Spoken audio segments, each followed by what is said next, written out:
Amém? Então, Daniel capítulo 7, a partir do versículo 13. Olha o que diz aqui, ó. Em minha visão à noite, vi alguém semelhante a um filho de homem, vindo com as nuvens dos céus. Ele se aproximou do ancião e foi conduzido à sua presença. Ele recebeu autoridade. Repita comigo, autoridade. Repita comigo, glória. Repita comigo, reino. Repita comigo, sobre todos os povos, sobre todas as nações, e sobre todos os homens, e sobre todas as línguas, e que todos o adorarão. Glorifique ao Senhor com uma salva de palmas. Glória a Deus. E seu domínio é um domínio eterno, que não acabará, e o seu reino jamais será destruído. Glória a Deus. Esta foi a visão que Deus deu a Daniel sobre o Filho do Homem, e neste caso, o Messias, o Filho de Deus.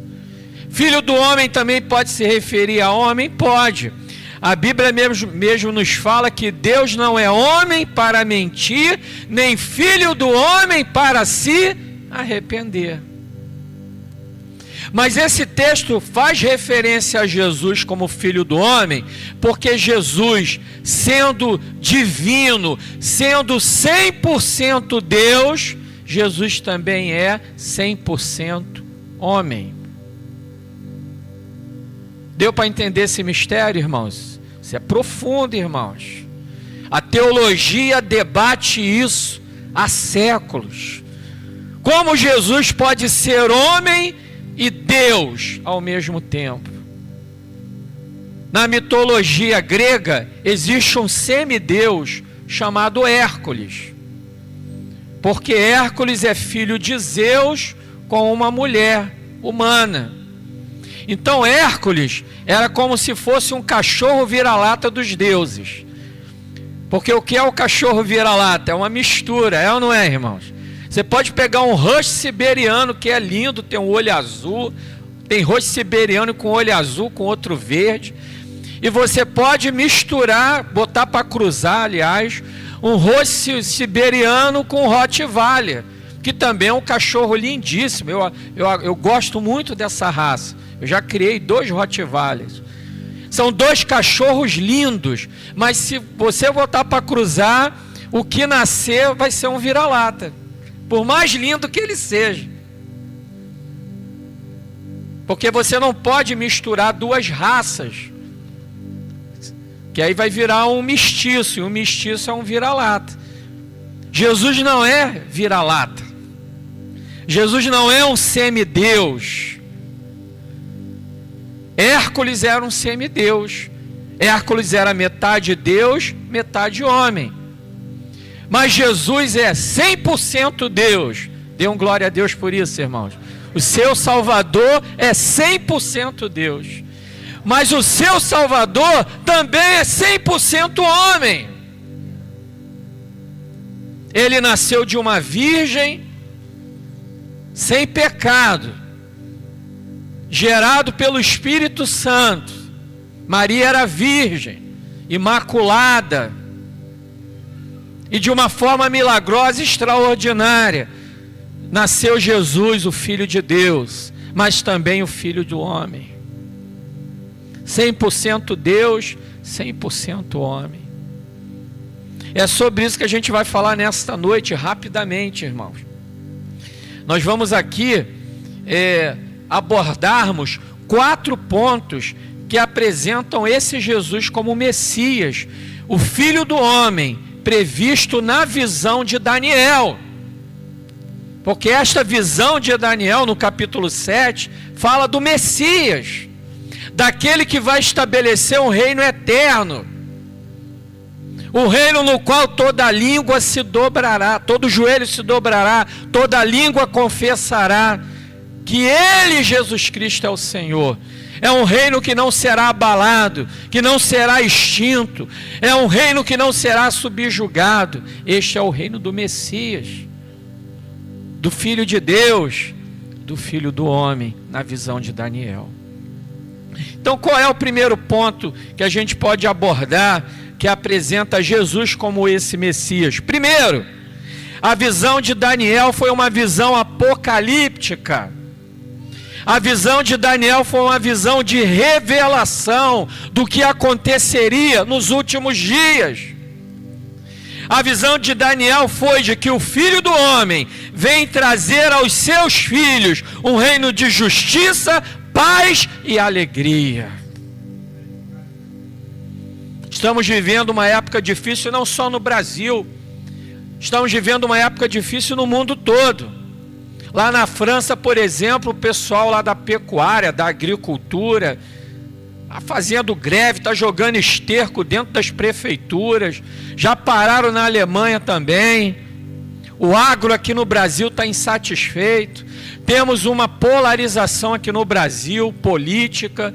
O pessoal da esquerda, o pessoal da direita. Temos polarização nos Estados Unidos. Temos guerra na Ucrânia. Temos guerra lá em Israel. O mundo está louco. As pessoas cada vez acreditam menos na política.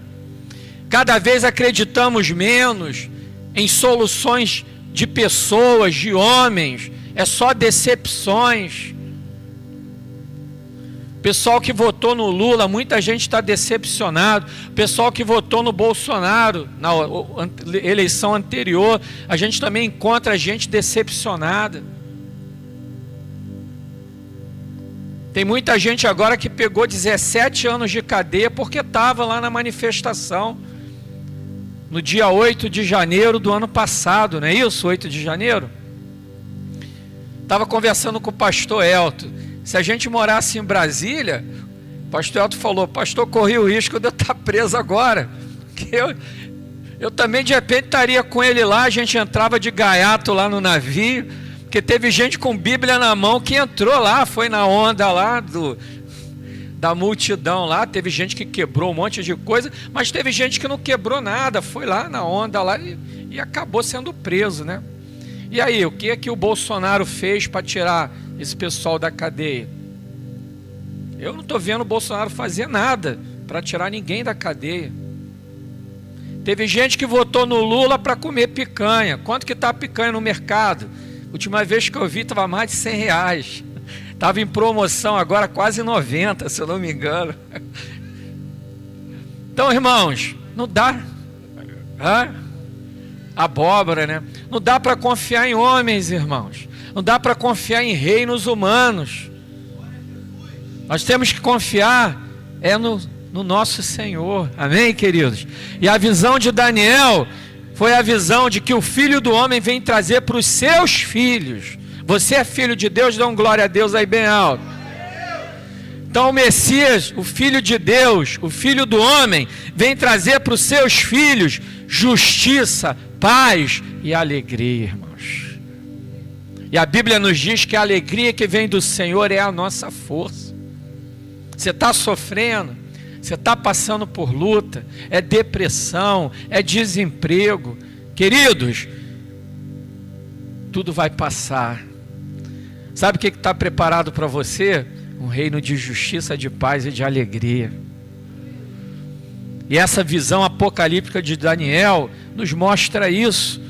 Nos mostra que o Filho do Homem trará para esse mundo perdido esperança e redenção. Nós somos um país sem esperança, irmãos. Não estou falando da igreja, não estou falando da gente, estou falando de quem acredita em Deus. Mas vai conversar com o povo aí fora. Quando a gente para conversar, pega Uber, conversa no ônibus, no dia a dia, no trabalho, o pessoal está sem esperança. As pessoas estão decepcionadas, as pessoas estão amarguradas. Nas farmácias o que vende mais é antidepressivo, irmãos. As indústrias aí de medicamentos estão cada vez mais bilionárias. Aí tem o carnaval, aí a galera se fantasia, a gente estava vindo para cá, já tem gente saindo fantasiado, o carnaval nem começou. Mas o que é isso? As pessoas estão sem esperança de nada, aí se agarra nessas coisas, se agarra numa alegria passageira, se agarra numa alegria superficial, porque carnaval é superficial, carnaval é passageiro, é vazio.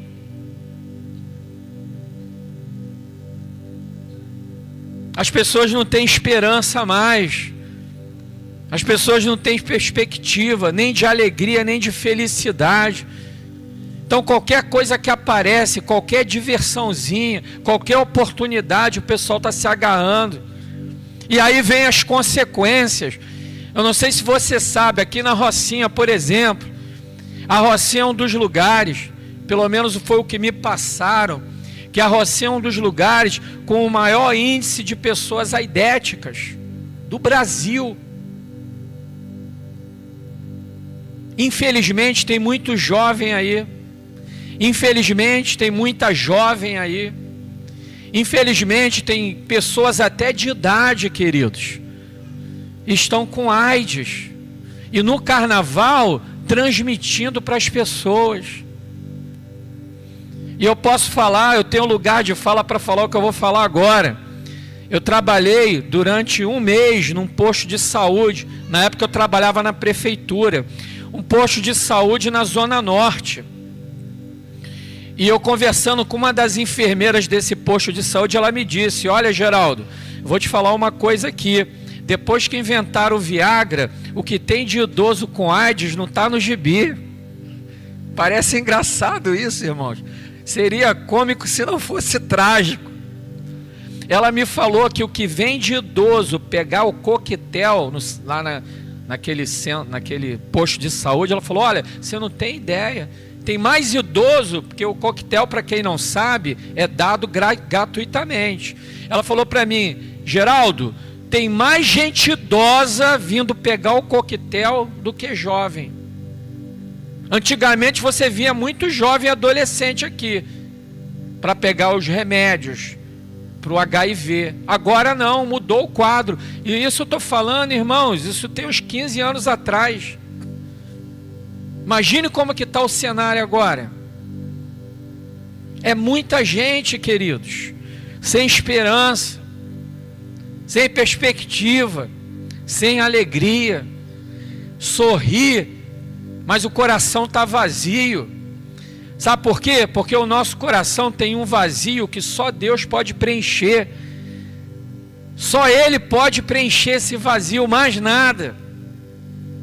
Então a visão de Daniel, que é dessa perspectiva apocalíptica, ela fala de um filho do homem, que, como eu disse aqui, que tem uma natureza humana, e nessa natureza humana Jesus se identifica com você, Ele se identifica comigo, porque Ele conhece as nossas necessidades, Ele conhece a depressão, porque Ele sentiu depressão. A depressão de Jesus foi tão grande que Ele suou sangue, e isso é um fenômeno comprovado na medicina. A pessoa, para suar sangue, ela está num nível altíssimo de depressão. E esse fenômeno acontece. Jesus suou sangue antes da cruz. Então Ele conhece as nossas dores. Ele conhece as nossas tristezas. Por isso Ele é o Cordeiro de Deus, que tira o pecado do mundo. Porque só Ele poderia fazer isso. Porque só Ele experimentou de verdade o que é ser Deus, porque Ele é Deus. Ele experimentou de verdade o que é ser homem, o que é ser um ser humano, porque Ele também é humano. Pastor, não estou entendendo, bugou aqui a minha mente. Irmãos, a gente não tem que entender, a gente só tem que crer. Amém, queridos? Não tem como entender isso. Nem o Spurgeon entendeu isso. Nem o Billy Graham, nem o maior teólogo consegue entender plenamente como Jesus era 100% Deus e 100% homem. Mas nós precisamos entender, a gente precisa crer. Porque era preciso que Jesus fosse homem, nascesse de uma virgem, de uma mulher. Era necessário, era preciso, dentro do plano de Deus, que Jesus fizesse carne. E essa foi a visão apocalíptica, que é o primeiro ponto abordado aqui de Daniel. Daniel viu o futuro. Daniel viu um futuro que a gente ainda não viu. Mas aguarde que um dia Jesus voltará e todo olho o verá. E toda boca confessará que Jesus Cristo é o Senhor. Nós veremos ateus, nós veremos feiticeiros, nós veremos idólatras, nós veremos todo tipo de pessoa ajoelhada, confessando realmente Jesus é o Senhor. Mas nesse dia será tarde demais, irmãos. Nós precisamos crer em Jesus agora. Sabe por quê? Porque nós estamos ainda no tempo da graça. Dê um glória a Deus por isso, irmão. Você está no tempo da graça, amado.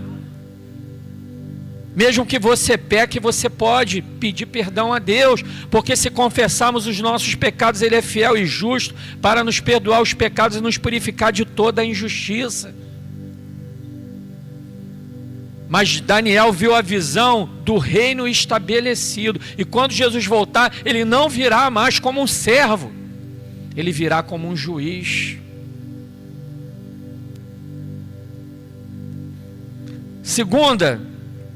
Segundo ponto que apresenta Jesus, o Filho do Homem, como Messias, é que a plena consciência Jesus ele tinha do seu propósito, de que ele precisava sofrer, que com isso ele iria redimir a humanidade. Então Jesus, o Messias, o Filho do Homem, ele tinha plena consciência do propósito dele aqui no mundo. Passou um filme polêmico, década de 90, A Última Tentação de Cristo, um filme dirigido pelo Martin Scorsese. E nesse filme, Jesus já pregado na cruz, Jesus foi tentado pela última vez. Isso no filme, isso não está na Bíblia.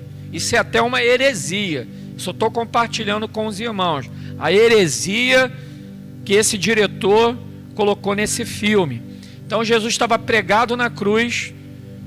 Então Jesus ali na cruz, ele imaginou uma vida marital com Maria Madalena. Ali na cruz, aquele ator, que era o William Dafoe, que estava fazendo o papel de Jesus, ele pensou assim: o que eu estou fazendo aqui na cruz? Poderia muito bem descer dessa cruz, me casar com Maria Madalena, ter filhos com ela e viver uma vida normal. Inclusive, na época em que Jesus morreu, ressuscitou e a igreja começou a pregar o evangelho, alguns judeus, naquela época, um pouco depois, hereges, inimigos do evangelho, levantaram essa hipótese de que quando Jesus apareceu para os discípulos, na realidade ele não tinha morrido na cruz, ele tinha desmaiado, ele tinha tido um apagão. Aí os romanos acharam que ele morreu, desceram ele da cruz. E aí os discípulos foram lá, tiraram ele do sepulcro, e aí ele se recuperou, e o pessoal viu, e não, Jesus foi crucificado, realmente ele é o Messias. Então esse diretor, baseado nessas falácias, ele fez esse filme. Mas irmãos, Jesus, ele sabia qual era a sua missão. Ele sabia, inclusive ele preveu o seu sofrimento. Ele disse para os discípulos, antes mesmo de ir para a cruz, de que ele iria ser pregado na cruz, de que ele iria sofrer, de que ele iria ser martirizado. Ele também preveu a sua ressurreição.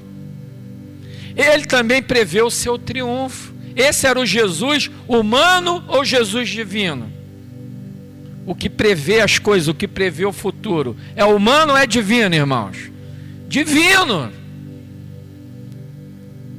Era o Jesus divino. Mas nós vemos também na crucificação o Jesus humano. Quando o Jesus humano apareceu, quando ele disse para o Pai: Pai, afasta de mim este cálice, mas que seja feita a tua vontade. Ali era o Jesus humano. Ali era o Filho do homem. Então nisso, nessa plena consciência de propósito, de sofrimento e de redenção, nós identificamos o Messias em Jesus Cristo. Terceiro, irmãos, autoridade divina. A autoridade de Jesus só ao Messias podia ser dada. Só o Messias podia ter a autoridade que Jesus tinha para curar enfermos, para expulsar demônios, até mesmo para transmitir essa autoridade para os discípulos, até mesmo para transmitir essa autoridade para você. No nome de Jesus, você pode repreender o demônio. No nome de Jesus, você pode curar enfermos. No nome de Jesus, você pode realizar milagres. Amém ou não amém, irmãos? Não é o seu nome, não é o seu poder, não é a sua autoridade, é a autoridade divina dada a Jesus. O mesmo Jesus que disse: é-me dado toda a autoridade no céu e na terra. Para tudo que você olhar, Jesus tem autoridade sobre tudo. Para tudo que você não consegue olhar, não consegue ver, Ele tem autoridade também. Jesus tem autoridade sobre toda esta terra. Ele tem autoridade a coisas que existem fora deste planeta. Ele tem autoridade sobre o universo, sobre o multiverso. Ele tem autoridade sobre a terra, sobre o nosso sistema solar. Ele tem autoridade sobre tudo, sobre todos. Ele tem autoridade em todo lugar. Ele tem autoridade em todo tempo. Ele tem autoridade, irmãos. E essa autoridade, ela nos apresenta o Messias, o único capaz de trazer salvação e redenção para a humanidade. Jesus tem autoridade dada pelo próprio Deus. Jesus tem autoridade divina, ao mesmo tempo tem uma natureza humana. E concluindo, meus queridos irmãos, o termo Filho do Homem, ele confirma a aliança de Deus conosco. Essa aliança, ela foi pavimentada pelas profecias, tanto do Velho como do Novo Testamento. Tanto a profecia de Daniel, como as profecias dadas a João em Apocalipse. E essa autoridade de Jesus, ela contrasta, ele mesmo ele sendo chamado de Filho do Homem, com a nossa natureza perdida, com a nossa condição depravada. Somos homens naturais, somos nascidos do pecado, irmãos. E só Jesus Cristo, só o Filho do Homem, pode e poderia restaurar essa nova aliança com Deus. Quando o homem pecou, antes o homem tinha um relacionamento íntimo e pessoal com Deus. O primeiro homem, Adão desobedeceu a Deus. Essa intimidade é como se fosse uma ponte, ela foi quebrada. Essa ponte que Adão dava acesso a Adão, a Deus, isso foi quebrado. E Jesus veio restaurar essa ponte. Acho que foi no Rio Grande do Sul, se eu não me engano. A prefeitura fez um orçamento para fazer uma ponte. Acho que o orçamento foi 20 e tantos milhões. Não sei se vocês viram o noticiário, não sei se foi uma ponte. Aí a população lá da cidade, a população mesmo construiu a ponte. Gastaram acho que uns 3 milhões. O orçamento da prefeitura era quase 30. Aí o pessoal, não, vamos construir a gente. Fizeram a ponte, 3 milhões. O nosso Deus, o nosso Senhor, o nosso Salvador não é corrupto. O nosso Deus, o nosso Senhor, o nosso Salvador não é mentiroso. O nosso Deus, o nosso Senhor e o nosso Salvador não está interessado no que você tem. Não está interessado em que você ofereça alguma coisa para Ele. Deus simplesmente enviou Jesus com o único propósito: salvar a sua alma. O único propósito de Deus é que você tenha a vida eterna. E Deus te ama tanto, que Ele enviou o seu Filho Jesus Cristo para morrer numa cruz por você, para que você tenha acesso à salvação. Queridos irmãos, tudo isso vai passar. Tudo que a gente tem, tudo que a gente construiu, maravilha, parabéns. Você que é trabalhador, que é empreendedor, você que tem família, você que tem sua casa, você que tem seu carro, você que tem seu patrimônio, você está de parabéns. Porque é muito difícil num país como o nosso, você crescer, você prosperar. A gente paga muito imposto, a gente é roubado o tempo todo. Eu não estou falando de ladrão de celular, não. Estou falando do próprio governo, que nos rouba com impostos, que nos rouba de tudo quanto é jeito. Então o que você conseguiu, o que você tem, você está de parabéns. Deus te abençoe, e que Deus prospere, que você tenha ainda mais. Que eu e você possamos deixar para os nossos filhos uma grande herança.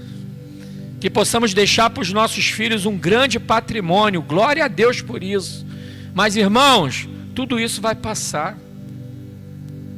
A gente vai, os nossos filhos também vão, os nossos netos também um dia irão. E tudo isso vai ficar. O próprio Jesus Cristo, Ele disse de que adianta você ganhar o mundo inteiro e perder a sua alma. Esses poderosos, pessoal poderoso da política, o pessoal poderoso do judiciário, o pessoal poderoso que é empresário, esse povo vai morrer um dia, assim como eu e você. O cemitério é o lugar mais democrático do mundo. A galera gosta tanto de falar de democracia, mas não existe lugar, não é Brasília que é o lugar mais democrático, não, nem a igreja. O lugar mais democrático que existe é o cemitério. Porque lá no cemitério tem rico, tem pobre, tem mendigo, tem milionário, tem artista. Porque todo mundo morre. E aí que está o negócio. E aí que o buraco é mais embaixo. Porque quando a gente morre, a gente vai se apresentar a Deus. Irmãos, nós, em nome de Jesus, vamos todos aqui viver muito tempo, amém? Vamos desfrutar muitas coisas boas ainda nessa terra. Eu creio que Deus tem um propósito na nossa vida, propósito ainda de muitos anos, amém, queridos? Você vai criar seus filhos, você vai criar seus netos, você que já tem uma idade mais avançada, Deus ainda vai te dar anos com saúde, amém, queridos?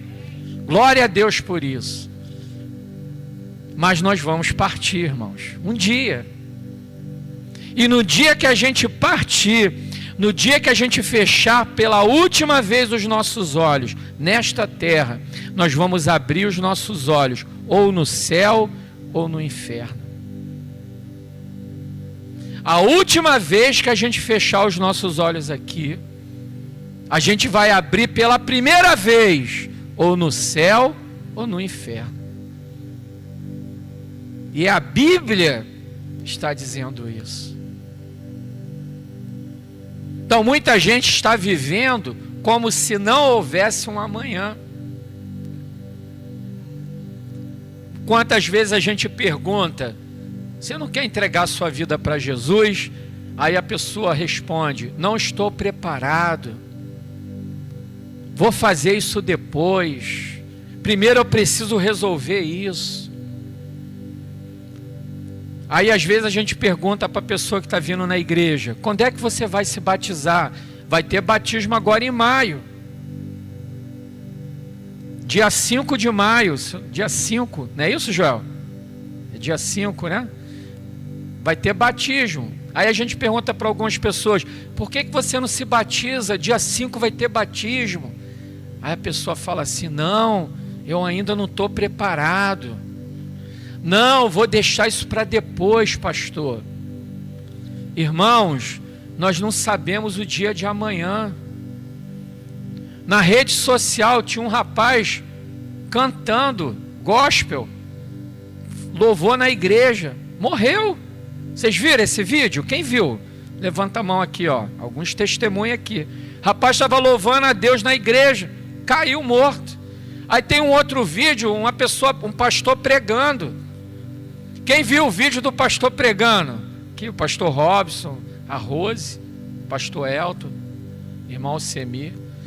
O pastor estava pregando, estava falando até sobre a volta de Jesus, eu acho. Morreu, irmãos. Deu uma parada ali cardíaca, caiu. Então, queridos, aceite a Jesus agora, irmão. Entrega a tua vida a Cristo agora, porque amanhã pode ser tarde. E eu vou voltar a repetir, porque aqui a gente tem que falar a verdade. Aqui no altar tem que falar a verdade. E às vezes a verdade é o que a gente não quer ouvir. A última vez que você fechar os seus olhos nesse mundo, você vai abrir pela primeira vez, ou no céu ou no inferno. E se você abrir os seus olhos num desses dois lugares, você vai ficar eternamente. Se abrir os seus olhos no inferno, irmãos, a casa caiu, irmãos. E caiu para sempre. Já imaginou? Abrir os olhos no inferno e nunca mais sair? Agora imagina só, abrir os olhos no céu, abrir os olhos na glória, abrir os olhos num lugar onde não há infelicidade, onde não há doença, abrir os olhos num lugar onde só há alegria, paz, prosperidade. Abrir os olhos num lugar onde você vai estar com Jesus. Irmão, vai andar do lado de Paulo. Irmãos, vai dar um abraço em Estevão. Irmãos, vai conversar com Daniel. Vai trocar uma ideia com Moisés. Vai chamar Paulo de chapa. Talvez até de cara. Vai dar um abraço na Rebeca. Vai conversar com a Esther. Vai caminhar em ruas de ouro. Irmãos, mas a decisão, ela só tem que ser tomada agora. Ela tem que ser tomada hoje. Não deixa para depois não, querido. Não deixa para depois não, querida. Vai ter batismo em maio. Se batiza. Maio, pastor, vou me batizar. Quero me batizar em maio. Quero, pastor. Falei com a minha filha, Sofia. Sofia fez 18 anos. Falei, ó, maio tu vai se batizar. Tem essa mais não. Não, pai, não estou preparado. Não, pai, nada disso. Vai se batizar em nome de Jesus. Ela falou, tá bom, pai. Em maio minha filha vai se batizar aqui, irmãos. Em nome de Jesus. História é essa? Você crê em Jesus? Creio.